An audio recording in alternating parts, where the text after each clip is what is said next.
Hola, ¿qué tal? Buenas tardes. Gracias por acompañarnos como todos los sábados en Contragolpe. Hoy es un contragolpe muy especial y muy anhelado por nosotros. Ustedes saben que venimos desarrollando distintos ciclos con economistas, con historiadores, con sociólogos, con analistas políticos y con filósofos.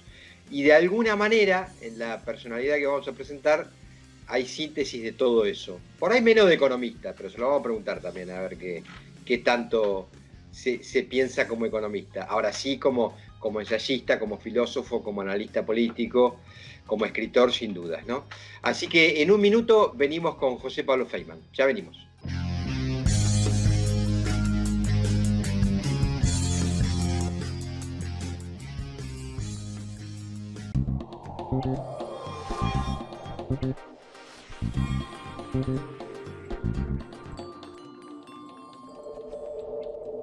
El plan Detectar está llegando a cada barrio de la ciudad. Estamos haciendo una búsqueda activa de nuevos casos para identificarlos y resguardarlos.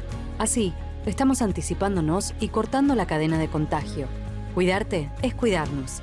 Buenos Aires Ciudad. En Vicente López podés hacer tus trámites online ingresando en vicentelopez.gov.ar. En trámites y servicios podrás hacer consultas, solicitar turnos, realizar pagos y trámites las 24 horas desde tu casa. Vivamos Vicente López. Si sos transportista de carga, podés ingresar a San Juan solo por los 3 corredores sanitarios seguros. Debes traer tu declaración jurada y la autorización para los centros de transferencia de cargas seguras. Busca los formularios en cisanjuan.gov.ar. San Juan.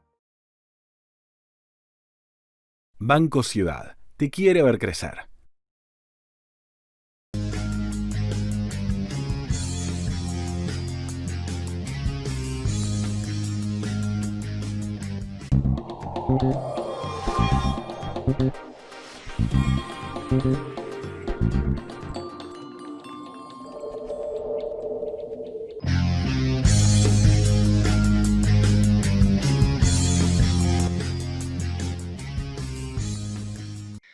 Hola, ¿qué tal, José Pablo? Gracias por recibirnos en en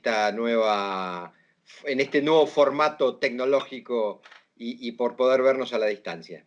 Bueno, ¿qué tal, Roberto? ¿Cómo estás? Bien, muy bien, muchas gracias. José Pablo, a ver, tenemos un disparador en esta era de la COVID, y algo de eso hemos hablado con algunos analistas políticos, con algún sociólogo, pero no quiero dejar de pasar la oportunidad de hablarlo en tanto vos filósofo, ¿no? Hay un filósofo muy de moda en este tiempo, que es el coreano Byung-Chul Han, que estudió en Alemania y que enseña también en Alemania, y Vive en que Alemania. exactamente, y que tiene algunos textos que a mí me resultan muy interesantes: Psicopolítica en el enjambre, otros sobre el poder, pero que en esencia todos ellos están atravesados por una idea fuerza, y ahí es donde me gustaría entrar contigo, que es, él dice: vivimos un mundo capturado por el exceso de positividad y por lo tanto sin negatividad o con poca negatividad. ¿En qué se caracteriza ese exceso de positividad? Bueno, por ejemplo, uno va a una ciudad como Madrid, tan castiza, o pasa a Nueva York, tan brutalmente hipercapitalista, y sin embargo encuentra signos comunes. La transparencia, desaparecen las formas, desaparece la narrativa, se impone el dato. Él dice: es la era del dataísmo. ¿Qué tanto compartís de esa mirada de Byung-Chul Han sobre esta sociedad que él dice posmoderna? Bueno, no comparto mucho. Me parece que está de moda el filósofo surcoreano y lo leen en gran medida porque sus libros son muy breves, ¿no? Esto es algo que ayuda a la lectura. Es muy hábil en haber escrito libros chicos. Los lectores se lo agradecen. Pero al contrario de lo que él piensa, yo creo que la negatividad tiene muchísimo que ver en los hechos históricos. Por ejemplo, vamos aquí a la Argentina. Acá hay una construcción de los sujetos que se hace desde el poder mediático fundamentalmente. Entonces, yo tengo que, como sujeto libre, tengo que poder decir no, no a lo que me imponen desde afuera. Tengo que poder negarme a lo que me dicen desde afuera y no obedecerlo ciegamente y actuar en consecuencia. En este sentido, sigo valorando la negatividad como el primer paso de la libertad. Uno decide no ser lo que el sistema quiere que sea. Entonces ahí uno decide no ser eso y ese es su primer acto de libertad. Después tiene que decidir qué quiere ser, pero ante todo no quiere ser decidido en exterioridad. Así que me gusta la idea del no, de la negación, de la negatividad, porque la idea de la afirmación ha sido y es siempre la idea de afirmar el orden establecido, que en eso se basaron las filosofías positivistas del siglo XIX y de la generación del 80 en la Argentina, que como habían ganado las guerras civiles, eran positivistas. Lo que está, está bien. Lo que está, estamos de acuerdo y lo vamos a sostener. En cambio, el gesto rebelde ante la situación del establishment es siempre reivindicar la libertad crítica del sujeto, que comienza por decir no a todo lo que quieren inculcarle desde afuera.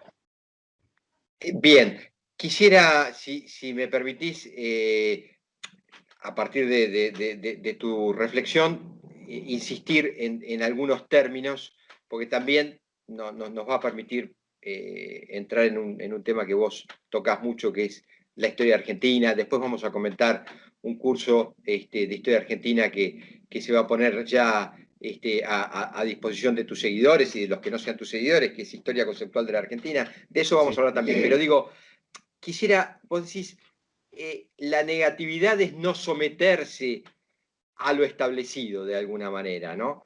Ahora, Jules Hunt dice, ese exceso de positividad también está predeterminado porque el sujeto ya no es libre y no está dominado por el viejo esquema capitalista del dueño de las máquinas, del dueño de los medios de producción, sino que es una dominación del individuo sobre el propio individuo. Es decir, me explico rápidamente. Él dice, por ejemplo, el mundo de las redes.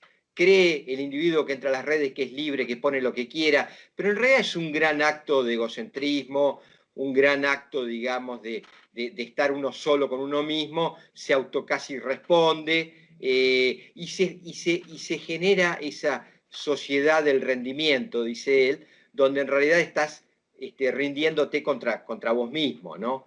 Dice, cambia un poco el sujeto de la dominación. Ahí, ¿mirás algo parecido o te parece que no ha habido grandes cambios y seguimos siendo sometidos por los dueños de los medios de producción? Bueno, creo que sí, las redes sociales no han ayudado en nada. Creo que en las redes sociales hay primero una enorme incapacidad de no ser agresivos. Son agresivos, son insultantes la mayoría de las veces y todos leen lo que todos escriben. O sea que ahí también se ejerce la opinión de los otros sobre la propia opinión, porque yo leo los tweets de los dirigentes políticos, de los opinadores de profesión, y ahí voy formando lo que creo que es mi propia concepción del mundo. Además, hay siempre que recalcar que todo Internet está construido y utilizado como una enorme red de espionaje, es decir, es el archivo dígito policial, digamos, más completo que puede tener el poder. Y en efecto, sobre todo creo desde Estados Unidos, donde están las centrales de estos grandes poderes, la captación de la opinión de los individuos es muy importante. Y también en zonas de Internet como Facebook, donde todo el mundo pone sus propias experiencias, sus fotos, y en fin, las fotos de familia, con amigos, con fiestas, Y todo esto es un enorme material para que el hermano grande, digamos, el Big Brother centrado, el panóptico imperial, nos domine. Sabe perfectamente quiénes somos cada uno de nosotros porque nosotros mismos se lo damos. No, digo, en ese sentido, la pregunta inmediata que se me ocurre es, estas son las reglas del juego donde se está trazando también incluso buena parte del entramado político. ¿Qué debería hacer el progresismo frente a, bueno, a un estado de situación que ya no le pertenece? Así es, así está establecido y así se comunican aparentemente los individuos. Y a renglón seguido te agrego en esto, y ya voy cerrando la comparativa del Chuján y me voy metiendo con temas de historia argentina que te quiero ir preguntando. Esto que yo te decía, él dice, desaparece la narrativa y estamos en la era del dataísmo. El entramado progresista, el entramado de izquierda requiere de una narrativa. No puede ir a los números duros. Los números duros se concilian mejor con las opciones de derecha. Es decir, la derecha se lleva mejor con esto de estos son los números y esto es lo que hay. Y la izquierda necesita como una trama histórica para poder arriba de la mesa sus tesis. Digo, pero si estas son las reglas del juego, donde se lee menos, donde todo va más breve, donde lo que juega es el dataísmo, ¿cómo se adaptan el progresismo o las propuestas progresistas? Si es que lo pensaste en esos términos. Sí, bueno, creo que el progresismo hace uso de datos. De hecho, la campaña contra el gobierno de Macri se basó en gran medida en los pésimos datos del hambre, la pobreza, la desocupación, la economía. Esos datos eran números fuertes que denunciaban un gobierno inepto. Hoy, al contrario, los mismos macristas o los comunicadores del establishment macrista utilizan lo mismo con el gobierno de Alberto. Le tiran los números que por la pandemia se han agravado.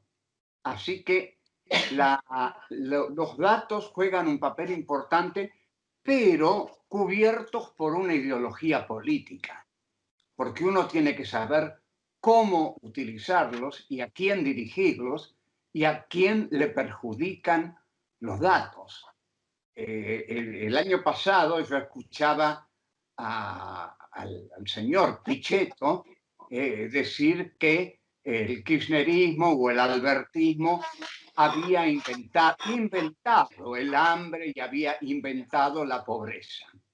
Inventado, o sea que la devolución desafiante era llamar mentirosos a los datos que la oposición en ese entonces, albertista o cristinista, le oponía al gobierno de Macri. Ahora son ellos los que utilizan datos muy duros porque efectivamente la economía ha empeorado, ha mejorado en algunos aspectos, como en la deuda externa, la negociación con los bonistas, pero en el mercado interno, digamos, demora mucho en ponerse en acción, y esto también es debido a que el gobierno demora algunas medidas que tendría que tomar y no se atreve porque la derecha se ha movilizado muy agresivamente contra el impuesto a la riqueza y las retenciones al campo, por ejemplo.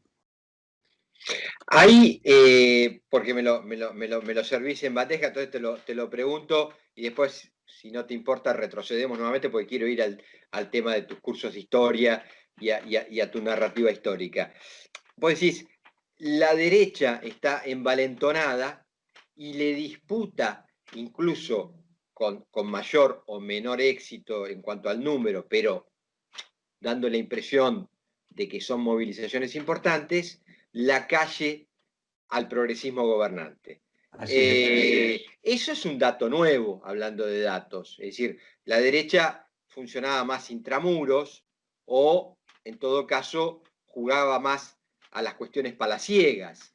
Hoy el territorio de disputa parece ser que está en la calle.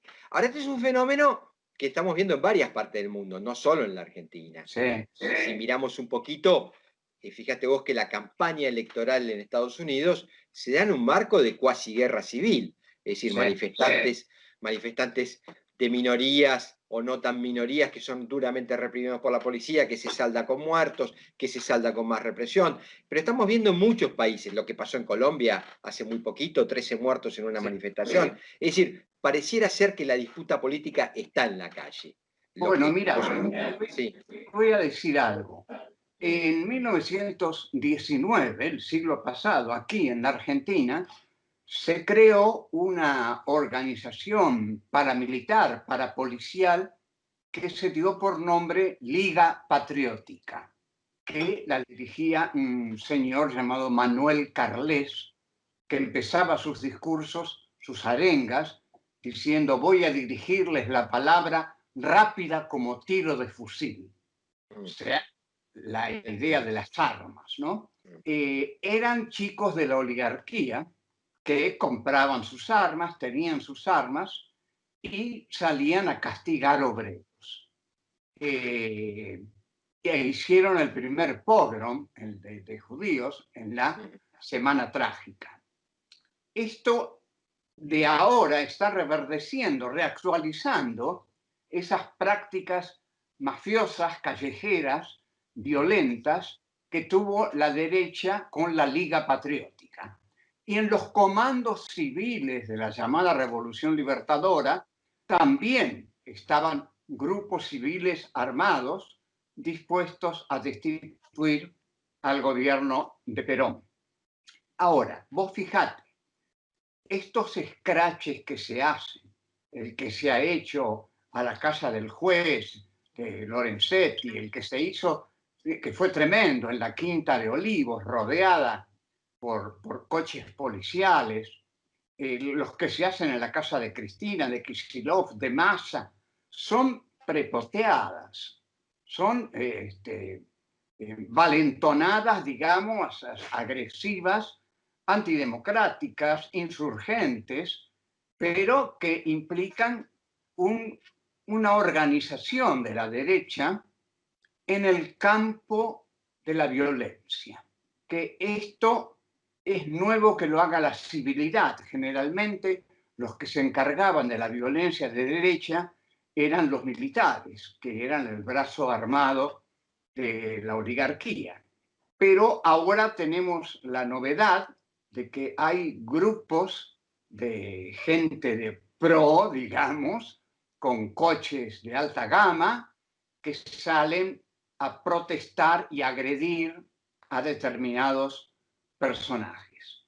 Esto se debe en gran medida a que el peronismo no gana la calle porque no quiere salir a la calle.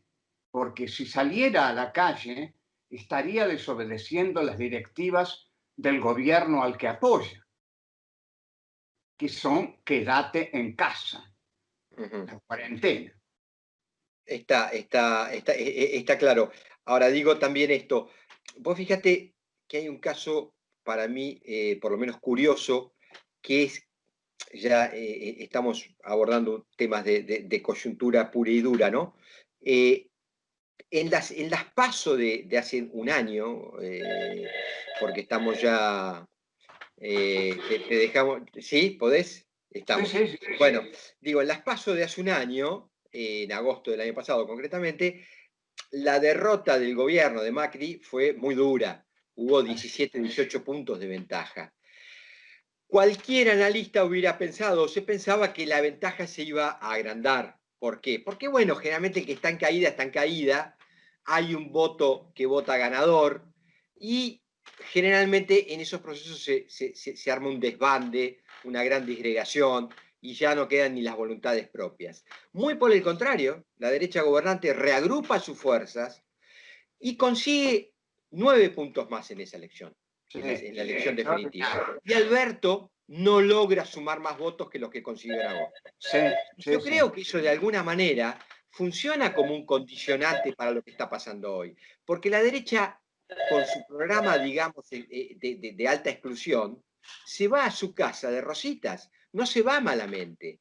Entonces queda muy estructurado, de modo tal que hoy tenemos una derecha que junta voluntades con mucha facilidad, cosa que no hubiera pasado si la derrota hubiera sido, por ejemplo, por 25 o 30 puntos de ventaja. Es una mirada, ¿eh? Así es, no, estoy de acuerdo. Ahora, Mm. ¿por qué ocurrió eso? Hay que reconocerle a Macri que hizo una campaña electoral muy intensa, muy buena, después de la derrota en las PASO. En lugar de deprimirse, como parecía que podía ocurrir, salió realmente a ganarse los votos y se los ganó.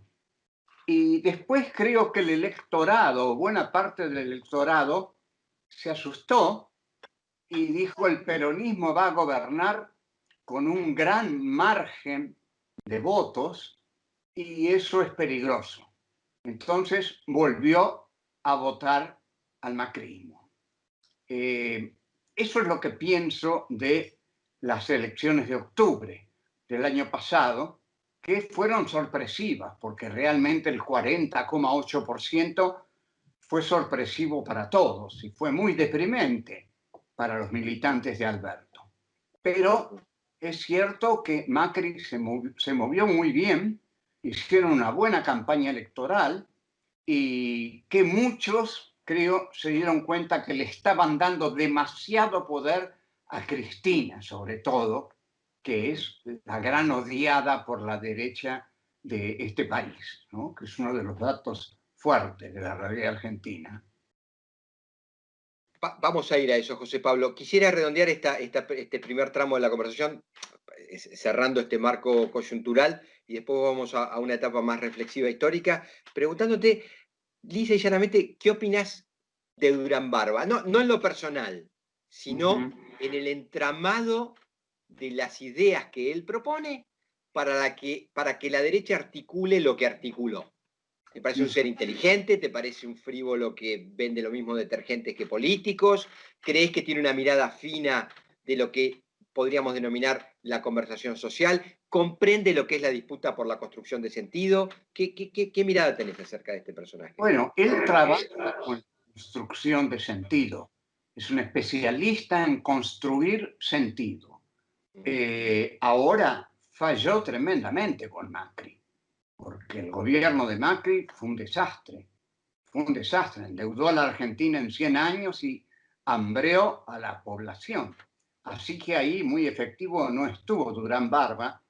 E incluso no hace mucho lo escuché criticar a Macri, y Durán Barba es de los que no creen demasiado, apuesto a esto, en la movilización de la gente, sino que cree más en las bondades del mercado, el dinamismo del mercado, el papel concentracionista del mercado y el papel de la política que gana voluntades y subjetividades. Pero esto de la calle es nuevo y para mí han ganado la calle porque el peronismo la resignó por la pandemia. La pandemia es muy importante y la gente tiene miedo de salir a la calle, salvo los que prefieren morir con tal de tirarlo abajo a Alberto Fernández y a Cristina Fernández. Entonces no les importa contagiarse y ahí van imprudentemente agrediendo, insultando, etcétera, etcétera. Son claramente un movimiento neofascista por la violencia que aplican, la agresividad, la falta de racionalidad, porque no tienen argumentos, no saben qué decir cuando se les pregunta por qué están ahí. Dicen el verso de siempre, por los corruptos, por salvar la república, en fin, lo de siempre. Sí, sí. Ahora, vos fíjate que en esto de la construcción de sentido, fíjate la penetración, ¿no? De esto de alguna manera, imponer cierta lógica de pensamiento. El otro día miraba un reportaje en la televisión que se le hacía a un grupo de vecinos adyacentes a la toma de Guernica. Y claramente eran vecinos, yo te diría, de condición de clase media hacia abajo, que por supuesto se manifestaban en contra de los tomadores de tierra porque se veían afectados por esa toma, ¿no? Y el argumentario desplegado era, por ejemplo, ¿por qué no le piden casas a Lázaro Báez, que tiene 1.500 casas, y que las reparta? Quiero decir, es muy eficiente determinado mecanismo comunicacional, tiene una penetración en Sí, sectores que naturalmente deberían identificarse, por ejemplo, con el peronismo, en tanto el peronismo beneficia sectores de clase media-baja, sí. o Pero intenta hacerlo, por lo menos. Lázaro Báez es un grano muy molesto, realmente, porque si no tiene 1.500, debe tener Sí, 500 o 600, o o 700. 600 Sí, propiedades. sí. Y eso es lamentable, que te diga, es lamentable. Yo eso realmente lo lamento mucho, lo padezco, me apena. Creo que nunca debió el kirchnerismo generar un personaje de este tipo. Y claro, los periodistas opositores se hacen un festín. Y yo lo escuché a este hombre, Miguel Guñasqui, de Clarín, enumerar las propiedades de Lázaro Báez. Y es impresionante el efecto que produce. Produce un efecto de indignación en aquellos que no tienen tantas propiedades, sobre todo. Y en los que tienen muchas propiedades, lo tildan de arribista e incluso de un infiltrado en el mundo de la riqueza. Entonces, los que les dicen a los que quieren habitar Guernica se basan en Lázaro Báez, si es que tienen un instrumento ahí. Vayan a pedirle las casas a Lázaro Báez. Es un instrumento muy poderoso y se Sí. lo ha dado el peronismo. Muchas gracias, José Pablo, por esta entrevista. Vamos a ir a un segundo capítulo con vos, mucho más centrado en la historia argentina, en los cursos que tenés previsto o que estás dando, y por supuesto en la mirada de la actualidad pura y dura.